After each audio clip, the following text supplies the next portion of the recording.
స్వామి శ్రీ శ్రీ శ్రీ ఆనంద గురుదేవుల పాదపద్మములకు నమస్కరిస్తూ నన్ను అనుక్షణం చైతన్య శిఖరాలకు తీసుకెళ్ళే గురుదేవులు ముకుంద పాదపద్మములకు నమస్కరిస్తూ మీరు ఆ భగవంతుని యొక్క దివ్య స్వరూపాలుగా భావిస్తూ ఈ సత్సంగం ప్రారంభిస్తారు. గురువు యొక్క రక్ష ఎలా ఉంటుంది? గురువుని పూర్తిగా విశ్వసిస్తే, శరణాగతి అయితే అనేకమైనటువంటి అద్భుతాలు కలిగే అవకాశం ఉంది. గురువు అంటే కేవలం మనిషిగా చూడటం, అధోగతి పాలు కావటం. గురువు అనేవాడు మనిషి కాదు. గురువు అనేది ఏదైతే ఉందో అది లోపల ప్రకాశము, శబ్దం యొక్క రూపము, అది వివేకము, జ్ఞానము. దీన్నే ఏమంటారు? గురు స్వరూపము అంటారు. మనం చాలా వరకు ఈ గురువు అంటే ఏదో ముకుందరెడ్డి మహారాజు, బ్రహ్మారెడ్డి మహారాజు, ఆనందరావు మహారాజు అనుకుంటాం. కానీ శరీరం కాదు గురువు. ఎన్నోసార్లు చెప్తున్నా మీకు, శరీరం కాదయ్యా గురువు, లోపలుండే తత్వం గురువు. మీరు ఆ తత్వానికే మీరు నమస్కారం చేయాల, నాకు కాదు, శరీరానికి కాదు. శరీరము ఒక ఉపాధి, లోపల ఉండటానికి, భగవంతుడు లోపల నివసించడానికి ఒక ఉపాధి మాత్రమే. కానీ లోపల జరిగేటువంటి ఈ ప్రయాణం ఏదైతే ఉందో, అంతర్గత ప్రయాణం ఏదైతే ఉందో, ఇది చాలా సుదీర్ఘమైనటువంటి ప్రయాణం. ఒక్క రోజులో మనం ఆ స్థాయికి వెళ్ళిపోలేము. ఎవరు కూడా వెళ్ళరు, ఏ మహాత్ముడు కూడా వెళ్ళడు. ఎన్నో సంవత్సరాలు కష్టపడి సాధన చేస్తూ చేస్తూ చేస్తూ పోతే ఆ స్థాయికి కొద్దిగా ఈ భూమధ్యం స్థాయికి వచ్చినా కానీ గొప్పవాడు. ఏమంటాడు? ఈ భూమధ్యం దాకా తీసుకొచ్చినా కానీ ఇక్కడ భగవంతుని యొక్క చరణాలకు సంబంధించినటువంటి దారి ఏర్పడుతుంది. లక్ష్మయ్య గారు, దారి ఎక్కడుంది? భూమధ్యంలో ఉంది.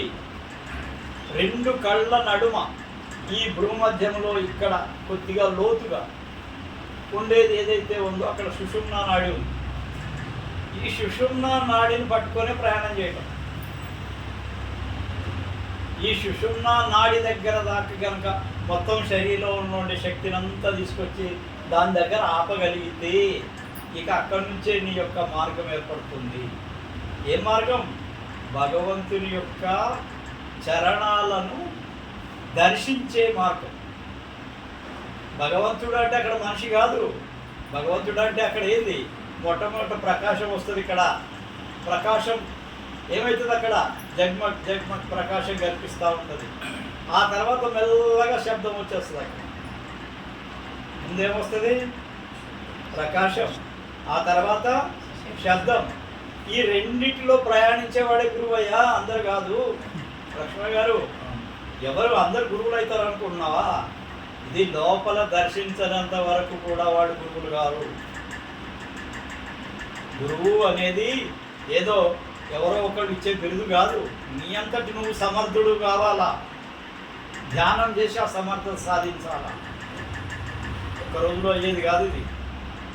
ఇది ప్రపంచం. అంత పిచ్చోడు అనుకుంటారు. మనం చూసి ఏమనుకుంటారు?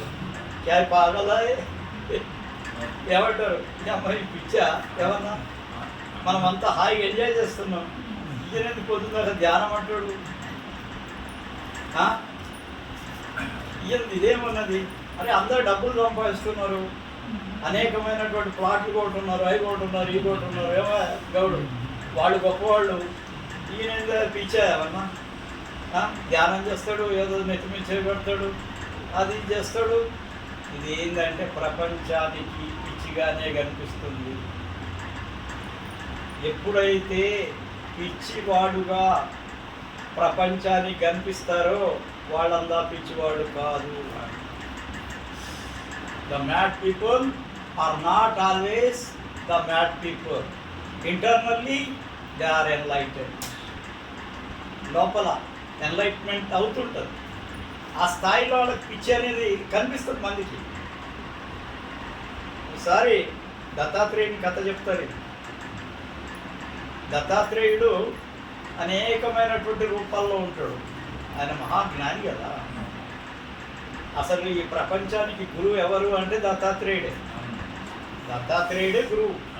అతను అనేకమైనటువంటి రూపాల్లో ఉంటాడు. ఒకసారి కళ్ళు తాగుతూ ఉంటాడు, ఒకసారి వేషాలోలుడై తిరుగుతూ ఉంటాడు, ఒకసారి ఏది పిచ్చి పిచ్చిగా మాట్లాడుకుంటూ బట్టలు లేకుండా దిగంబరంగా తిరుగుతూ ఉంటాడు. గుర్తించలేరు. కార్త్యవీర్యార్జునుడు ఈ యొక్క దత్తాత్రేయుని యొక్క ఇది చేయాలని చెప్పి ఆయనతోటి ఉపదేశం పొందాలని చాలా రకరకాలుగా ప్రాధాన్యపడతాడు. ఒకసారి ఆయన వేషాలతో తిరుగుతూ ఉంటాడు, కళ్ళు తాగుతూ ఉంటాడు, అది చేస్తాడు, ఇది చేస్తాడు, వస్తే కాలుతోడు తాగుతాడు. ఎందుకు ఇవన్నీ జరుగుతాయి గౌడు తెలుసా? ఎందుకు జరుగుతుందో?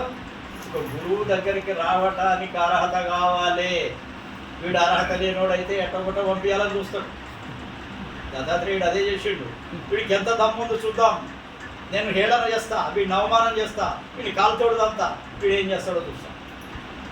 వీడు నన్ను వెంబడిస్తాడా, లేకపోతేనేమన్నా వీడు మళ్ళా నన్ను ధిక్కరించి వెళ్ళిపోతాడా? ఎన్ని కష్టాలైనా ఓర్చి నాయమటున్నోడే నిజమైన శిష్యుడు అని అంటాడు.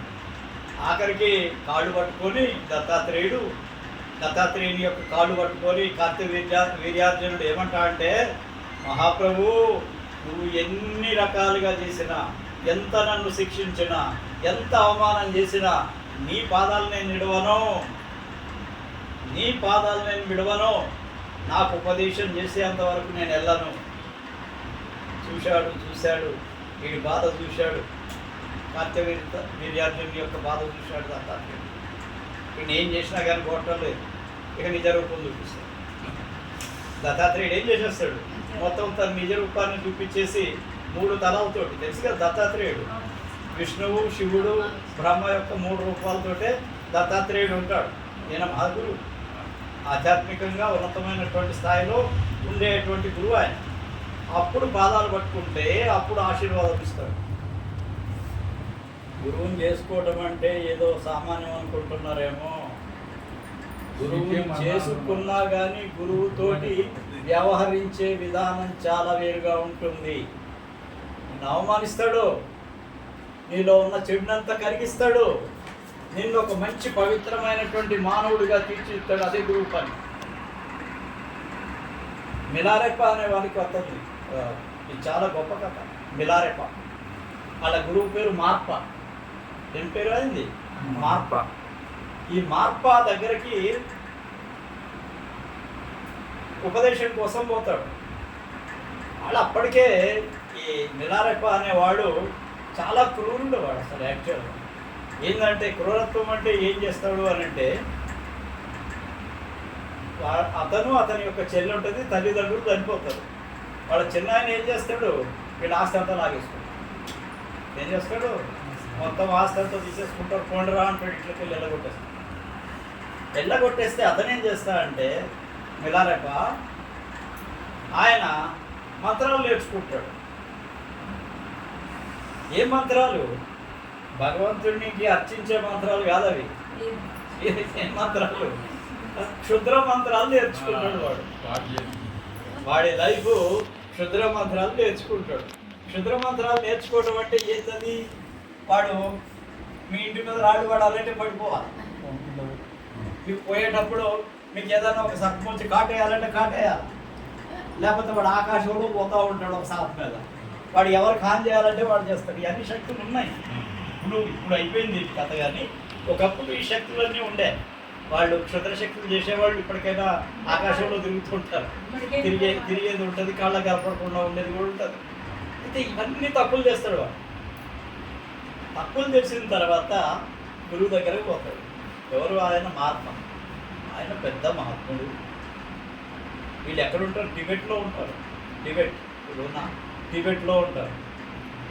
ఆయన దగ్గరికి పోతే అసలు వీడి మొహం కూడా చూడు ఆ గురువు. వీడికి తర్వాత ఏమైపోతారంటే పశ్చాత్తాపం వచ్చేస్తుంది. నేను నీ తప్పులు చేస్తున్నా, నేను ఎట్లా బతకాలి? ఇక నా జీవితం అంతా కూడా నరకంలోకి వెళ్ళిపోతుంది. కాబట్టి నేనేం చేయాలంటే ఎవరో సలహా ఇస్తారు, అరే పోయి మార్పా ఉన్నాడు అక్కడ, ఆ మార్పా దగ్గర మీరు పోయి ధ్యానం చెయ్యి, ఆయన పాదాలు పట్టుకో, ఆయన కనుక నిన్ను శిష్యుడిగా స్వీకరిస్తే నీ పాపాలు క్షమించుతాడు ఆయన, ఆ శక్తిమంతుడు ఆయన అని చెప్తాడు. మార్పా దగ్గరికి పోతే మార్పా మొహం కూడా చూడడు ఒక సంవత్సరం దాకా. వీడు అక్కడనే తిరుగుతాడు, అక్కడనే ఉంటాడు, అక్కడనే ఇది చేస్తాడు. ఇక గురుపత్ని ఉంటుంది, ఆమె కొద్దిగా దయ ఉంటుంది, అమ్మలకు దయ ఎక్కువ ఉంటుంది అయ్యాల కంటే కూడా. అమ్మ ఏం చేస్తుంది, అమ్మ ఏం చేస్తుంది, వాడికి ఊరుతుంది. ఒకసారి వాడు ఏడుస్తున్నాడు, ఇన్ని రోజులు అయిపోయా, సంవత్సరం నుంచి నీ ముందే ఉన్నాడు, నువ్వేం చేయాలంటే నీకేం తెలియదు, నువ్వు చదువు, నీకు తెలియదు ఉండు, నీకు తెలియదు, మీకు సంగతి నీకు తెలియదు. తర్వాత ఏమైపోయింది, ఇక మార్ప వాడిని కొద్దిగా దగ్గరికి పిలిచాడు. దగ్గరికి పిలిచి ఏం చేసిండంటే ఒక ఇల్లు కట్టమన్నాడు, ఒక ఇల్లు కట్టమన్నాడు, నాకు ఒక గృహం కట్టు అన్నాడు. గృహం కొద్దిగా కట్టాలా, బండరాళ్ళు అవి ఇవి తీసుకొచ్చి జర కట్టాలా, ఆయన వచ్చి మళ్ళీ దాన్ని దన్నేయాలి. ఆయనే అన్నాడు ఇల్లు కట్టమని, దాన్ని మళ్ళీ తన్నేయాలి మొత్తం వచ్చి, మళ్ళా కట్టా, మళ్ళా తన్నా. ఇట్లా వాడిని మొత్తం శరీరం అంతా పుళ్ళు అయిపోయేటట్టు, పెద్ద పెద్ద బండలు మోయటం కదా, ఎంత ఒళ్ళంతా పుళ్ళు అయిపోయింది. పుళ్ళు అయిపోతే వాడిని 5-6 సంవత్సరాలు ఈ పని చేపిస్తాడు. అంటున్నావు లక్ష్మయ్య, ఏంది వాని కథ ఏంది? ఇప్పుడు వాడిని పుండ్లు అయిపోయినాయి, బాడీ అంతా పుండ్లు అయిపోయినాయి, పచ్చిగా అయిపోయింది. ఇక నాగొచ్చి ఏం చేస్తుంది అమ్మగారు, నాయన వాడిని చంపేస్తావా, మన ఇంట్లో చచ్చిపోతాడు, వాడికి ఏమైనా చెయ్యి, ఉపదేశం ఇయ్యి, పంపించు వాడిని, లేదు నీకేం తెలియదు. అలా తర్వాత కొన్ని రోజులు ఇట్లనే చేపించి నాకు 9 అంతస్తుల బిల్డింగ్ కట్టాలని నువ్వు అంటాడు. 9 అంతస్తుల బిల్డింగ్, అన్ని రాళ్ళు తేవాలా, కట్టాలా, మొత్తం అంతా కట్టనిస్తాడు. కట్టనిచ్చి అప్పటికి 5-6 ఏళ్ళు అయిపోయింది ఆయన దగ్గర పోయి. దానికి ఏం లేదు, అన్నం పెట్టాలి, పని చేయాలి, వాళ్ళతో దన్నాలా, అదంతా పడిపోవాలి. ఇట్లా 5-6 సంవత్సరాలు వాడిని బాధ పెట్టి అయినా కానీ వాడు వదిలిపోలేదు. అంటున్నా, అయినా కానీ వదలలే, అట్లనే గురువు దగ్గరనే ఉన్నాడు.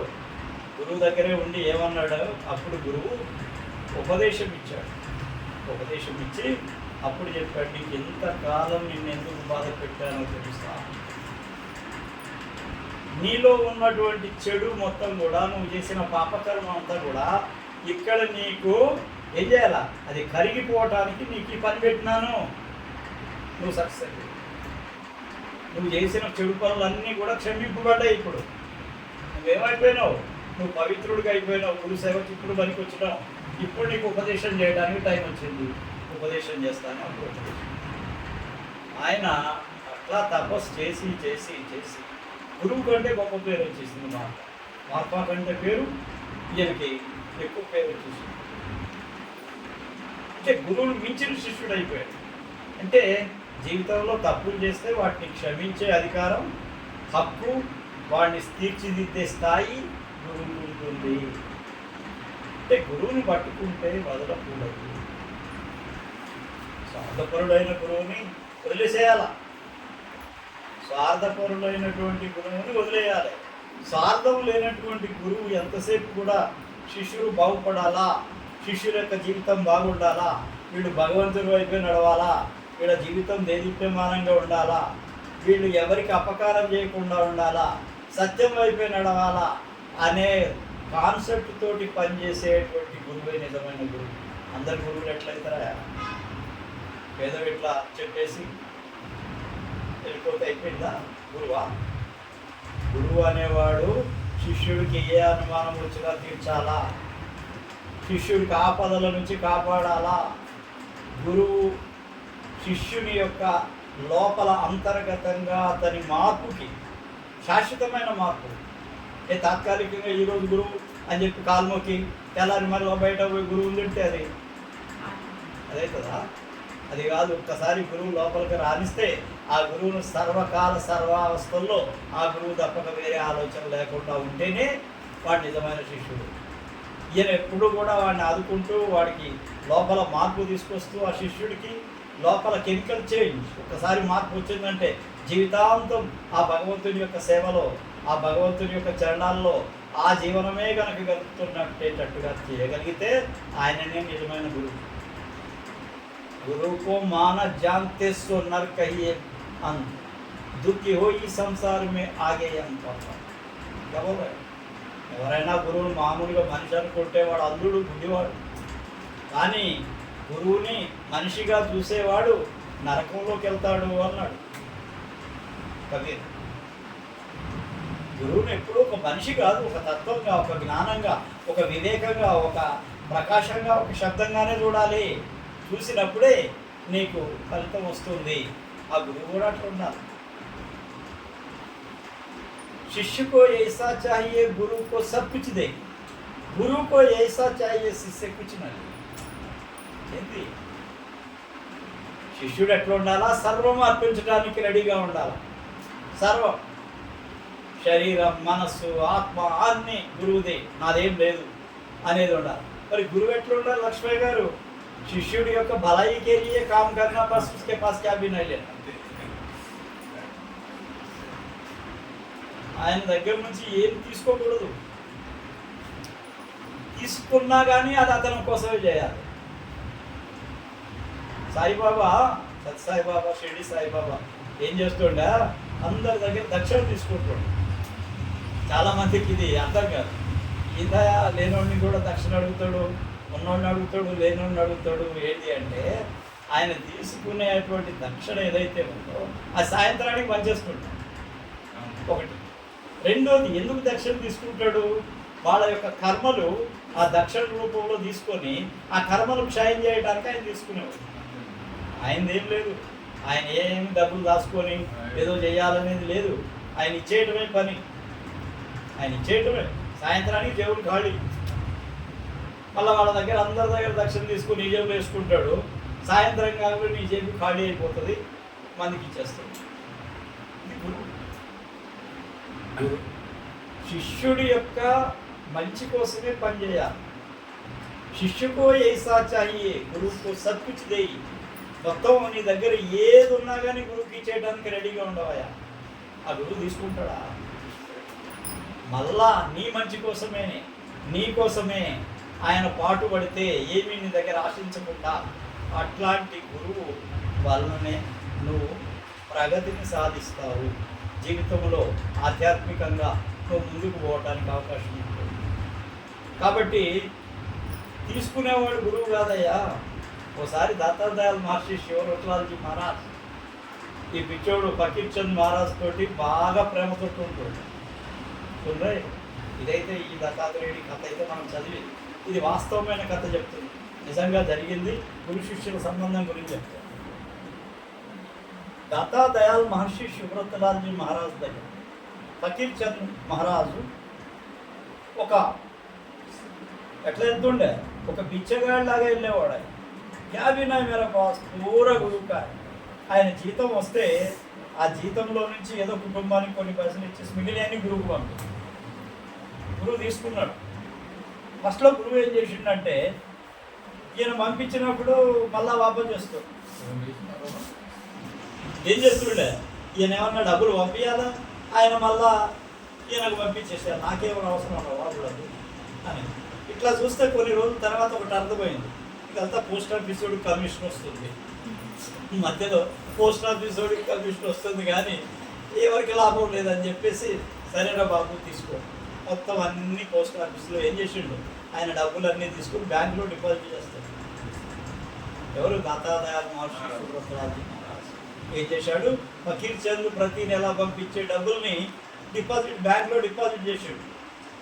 అట్లా ఆయన దగ్గర దగ్గర ఒక 20 సంవత్సరాలు అనుకుంటా ఆ డబ్బులన్నింటినీ అట్లనే జమ చేశాడు. ఏం ఖర్చు పెట్టలేదు. దాంట్లో వచ్చే వడ్డీని అన్నింటినీ కూడా అట్లనే క్షేమంగా ఉంచి ఒకసారి ఫకీర్ చంద్ మహారాజ్ యొక్క భార్యను పిలుస్తాడు. గురువు ఎట్లుంటాడు, ఏమంటాడు, పిలిచి ఏమన్నాడు తెలుసా? అమ్మా ఒడిపట్టు, బ్యాంకులో నుంచి డబ్బులు మొత్తం కూడా డ్రా చేసేసాడు. ఆ డబ్బులన్నీ తీసుకొచ్చి ఒళ్ళో పెట్టేసాడు. ఫకీర్ చంద్ ఏ ఏమంటాం, ఆ డబ్బులు ఏవైతే ఉన్నాయో, ఏ రూపాయ తుమారా నా అవుతాయే, ఈ డబ్బులు నీ కాదయ్యా, మాయ తుమ్ మేరా బేటీకు డేరయ్యా. అరే నా మొత్తం నా బిడ్డకి ఇస్తున్నా, నీకేం హక్కు లేదు దీంట్లో, ఆ రూపాయలు మొత్తం ఆమె పిల్లలకు ఏమైనా చేసుకొని ఏమైనా చేయ, నువ్వు మా దాంట్లో కలగ చేసుకోకూడదు. ఇలాంటి గురువు ఉంటాడా రోజు బలో లక్ష్మేస్తారు. ఇట్లాంటి గురువులు ఉంటారా? ఎంత వస్తే అంత జేబులో వేసుకుంటామే. ఆశ ఉన్నవాడు గురువేడ ఉంటాడు అమ్మా, బిచ్చగాడు అవుతాడు. కానీ ఆశ ఉన్నవాడు బిచ్చగాడు అవుతాడు, కానీ గురువు ఎట్లా అవుతాడు? మళ్ళా అదే డబ్బులు నీ మంచి కోసం ఖర్చు పెడితే, నీలో మార్పు కోసం ఖర్చు పెడితే, తను ఏది ఆశించకుండా ఉంటే, అందుకనే గురువుతోటి మనం వ్యవహరించేటప్పుడు చాలా జాగ్రత్తగా వ్యవహరించాలి. గురువు దైవం రెండు ఒకటే. ఆ దైవశక్తిలోనే ప్రయాణం చేసేవాడు గురువు కదా, వేరేవాడు కాదు కదా. ఆ దైవశక్తితో ఉంటాడు కాబట్టి గురువుకి దైవానికి తేడా లేదు. నువ్వు దైవాన్ని ప్రార్థించినా, శివుడిని ప్రార్థించినా, విష్ణువుని ప్రార్థించినా, గురువుని ప్రార్థించినా ఒకటే ఒకటే. అక్కడ యేసుక్రీస్తుని ప్రార్థించినా, అల్లాని ప్రార్థించినా, రాముడిని ప్రార్థించినా, కృష్ణుని ప్రార్థించినా, ఎవరిని ప్రార్థించినా ఒకటే. కానీ ఒకటే నిబంధన. ఈరోజు కృష్ణుడు, ఇంకో రోజు రాముడు, ఇంకో రోజు హనుమంతుడు, ఇంకో రోజు అల్లా, ఇంకో రోజు యేసు అంటే లాభం లేదు. ఈరోజు ఈ గురువు, రేపు ఇంకో గురువు, నో యూస్. ఒక గురువుని పట్టుకోవాలా, అతనితో ప్రయాణం చేయాలి. మహారాజ్ చెప్తుండే, ఇతర పురుష్ అన్నిటినీ వదిలేసిన వాడు, ఏది ఆశించని వాడు, ఎవరి డబ్బులు కోరని వాడు ఎవరైతే ఉంటారో ఆ గురువునే పట్టుకో. బోధ గురువుని పట్టుకో, బాధ పెట్టే గురువుని వద్దు. వీటికి వస్తే నాకు ఇస్తావా, ఇంత నా ఆశ్రమానికి కావాలి అది ఇస్తావా, నీ ఇంట్లో బాధ పెడతా ₹1,00,000 ఇస్తావా? ఇవన్నీ ఆఖరికి ఏమవుతుంది గురువు పని అని అంటే, ఆ ఆశ్రమం మీదే లగన్ ఉంటుంది మొత్తం. నేను ఆనందరావు మహారాజు, కృష్ణ మహారాజు, నేను ఆయన పైసలు ఇచ్చిండు మహారాజు, ఇచ్చిండు. ఎందుకు లక్ష్మయ్య నువ్వు నాకెందుకు ఇస్తున్నావు పైసలు, ఈ పైసలు నాకెందుకు అని మళ్ళీ రిటర్న్ ఇచ్చిండు మహారాజు.